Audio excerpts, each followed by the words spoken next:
Okay, so you want to own a medieval marketplace. Perfect. Every farmer needs somewhere to sell grain, every butcher needs customers, every merchant needs space, and every traveler brings another purse through the gate. You collect tolls on goods, rent out stalls, charge for storage, supervise weights and measures, and take a small payment from hundreds of transactions you never had to make yourself. It sounds safer than farming, easier than manufacturing, and more reliable than sending ships across the sea. Then the rain turns the square into mud. Traders avoid your town.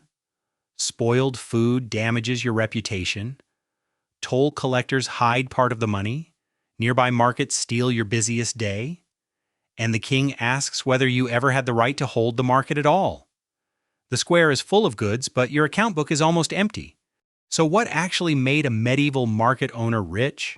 The stalls, the merchants, or the legal right to control where everyone traded? To answer that, let us build a chartered weekly marketplace in medieval England and follow every coin through the gate. Markets varied by time and place, so imagine a growing English town in the 13th or 14th century, surrounded by farms and connected to a useful road, but not large enough to guarantee success. The first surprise is that you do not begin with stalls. You begin with permission.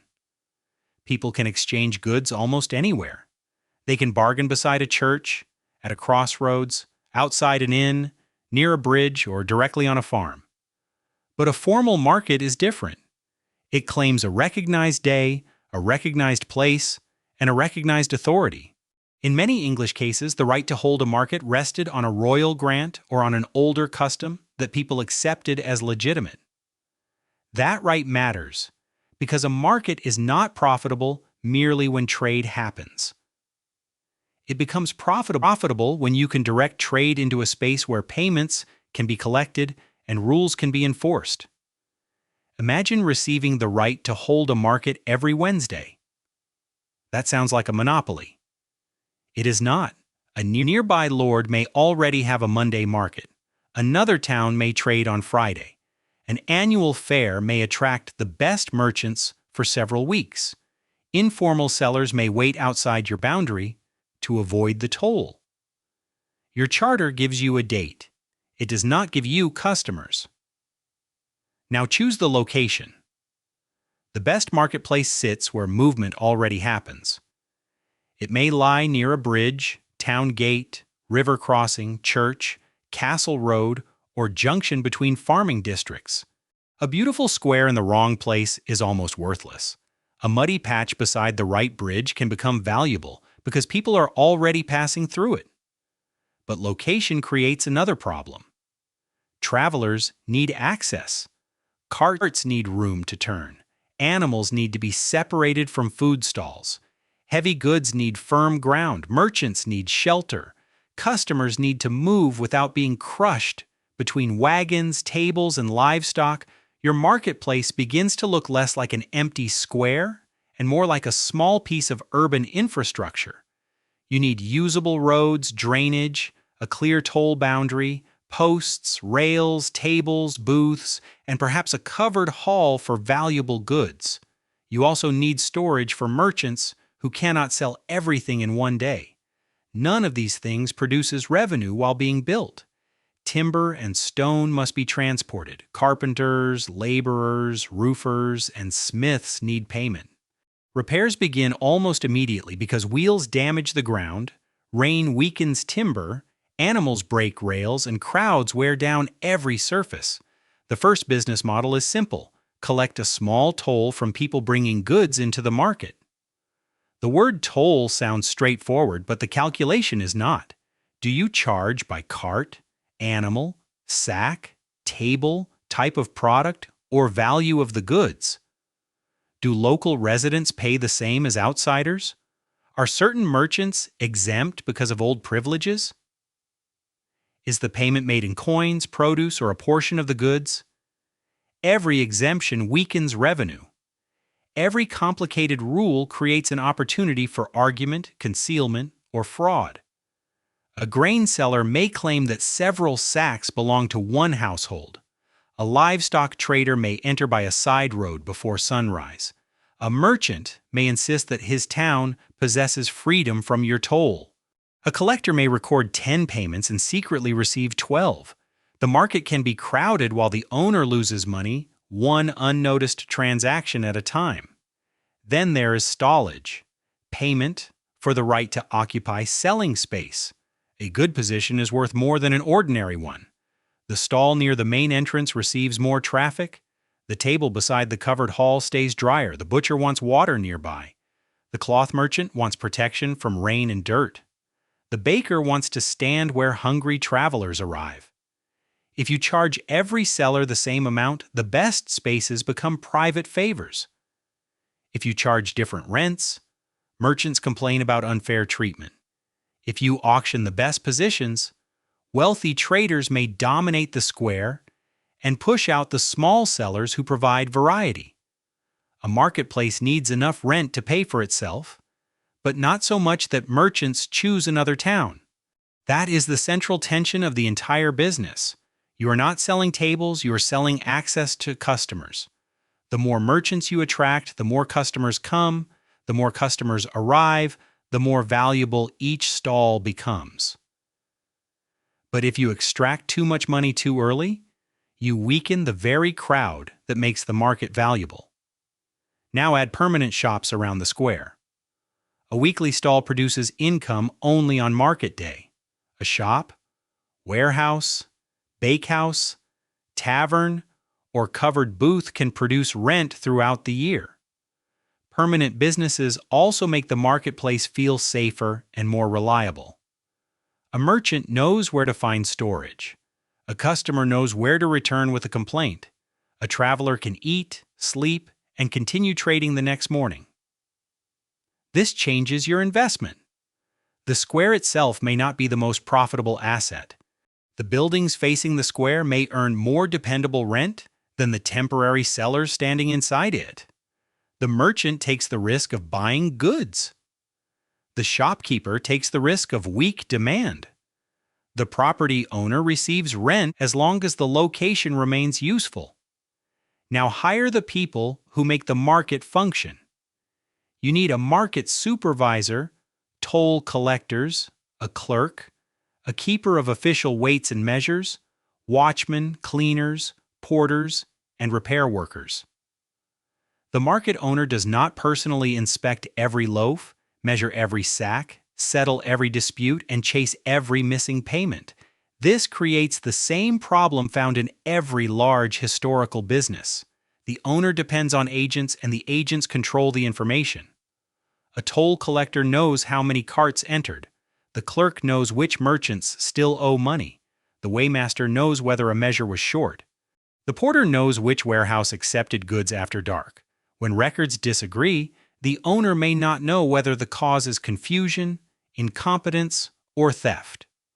More supervision reduces losses. It also creates more salaries. Now consider the most important product the marketplace sells: trust.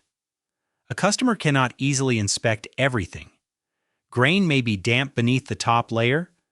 Cloth may be shorter than claimed. A loaf may be underweight. Meat may be older than it appears. A barrel may contain less than the seller promises. Without common standards, every transaction becomes an argument. Official weights and measures reduce that uncertainty. Inspectors can compare a merchant's balance, container, or measure against an accepted standard. Rules concerning quality, hygiene, and selling practices can make a formal market more attractive than unregulated roadside trade. This is not simply moral government. It is commercial infrastructure. A marketplace known for false measures loses customers. A marketplace known for predictable rules attracts traders who want buyers to trust them. But regulation has costs. Inspectors need payment. Standards need storage and maintenance. Rules must be announced and enforced. Fines can produce revenue, but excessive enforcement can make merchants feel that the market exists only to trap them. Now imagine a baker accused of selling underweight bread. If you ignore the complaint, customers lose confidence. If you impose an unpredictable fine, bakers may leave. If an official accepts a private payment, both the market and the owner lose credibility. The goal is not to punish as many people as possible. The goal is to make honest trade easier than dishonest trade. That sounds simple. It is not. Price creates another conflict. During an ordinary harvest, grain arrives in quantity and prices may remain manageable. During a poor harvest, less grain reaches the square and every buyer becomes anxious. Sellers want higher prices because supply is scarce. Customers accuse them of exploitation. Officials fear disorder and shortages. The market owner needs traders to keep arriving, but also needs the local population to believe the market is fair. If regulations hold prices too low, sellers may take their goods elsewhere. If prices rise without restraint, poorer buyers may be excluded. The marketplace stands between commercial incentives and social expectations. It is not merely a place where prices appear. It is where the town argues about what a fair price should be. Now follow a farmer approaching the gate. He has spent months producing grain, vegetables, eggs, wool, or livestock. Before he sells anything, he may face transport costs, lost work time, damage on the road, a market toll, a stall payment, and perhaps storage or weighing charges. If the day is slow, he carries goods home or accepts a lower price before they spoil. The farmer sees the market owner collecting money without growing the crop. Now follow a merchant. The merchant may have purchased goods on credit. He pays for transport, guards, animals, lodging, storage, tolls, and selling space. He faces the risk that fashion changes, weather delays the journey, or another merchant arrives with the same product. He wants a crowded market, but he does not want to finance the market owner's entire estate. Now follow the customer. The customer wants variety, honest measures, safe food, reasonable prices, and protection from fraud. The customer does not care how expensive the roof was or how many collectors need wages. If the market feels costly or dishonest, the customer walks to another town. The market owner earns money only when all three groups believe the visit is worthwhile. This is why competition between market days matters. Suppose your market operates on Wednesday. The neighboring town trades on Tuesday. A merchant cannot attend both if the roads are slow and the stalls require early preparation. Traders choose the market with better customers, lower fees, safer roads, fairer rules, and more useful storage. A poorly chosen market day can destroy revenue before the first stall opens. Annual fairs create a different opportunity. A weekly market serves local exchange. An annual fair can attract merchants from farther away, offer specialized goods, and produce a sudden surge in tolls, lodging, storage, food sales, and property rents. For several days, the town may earn more than during many ordinary weeks, but the fair also magnifies every cost.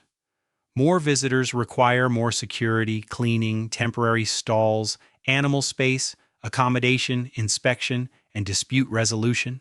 Prices rise, roads become blocked, unsold goods need storage. A storm can ruin the most profitable week of the year. A fair concentrates revenue and risk into the same short period. Now examine the hidden business beside the market: credit. Coins are useful, but not every transaction is settled immediately. Merchants may buy on promise, shopkeepers may owe suppliers, tenants may pay after harvest, and trusted customers may receive goods before payment. Records, witnesses, seals, and reputation extend trade beyond the coins physically present in the square. Credit increases business. It also creates debts that may never be collected. The market owner can profit from storage, brokerage, property rent, or legal services connected to these transactions. But when several merchants fail at once, unpaid obligations spread through the town. A crowded marketplace can be rich in goods and poor in cash. Seasonality makes the problem worse. After harvest, grain, animals, wool, and produce may flood the square. Fees rise because trade is heavy. During winter or a period of bad roads, activity falls while roofs, staff, storage buildings, and drainage still require money. Income arrives unevenly, maintenance does not. Now divide medieval marketplaces into four broad economic models. The first is the small rural weekly market. Construction is modest, fees are low, and most traders come from nearby villages. It can support a local lord or small town, but one competing market or one poor harvest can reduce activity sharply. The second is the established town marketplace. It has permanent shops, covered halls, warehouses, officials, and a larger customer base. Revenue is more diverse, but administration and maintenance are expensive.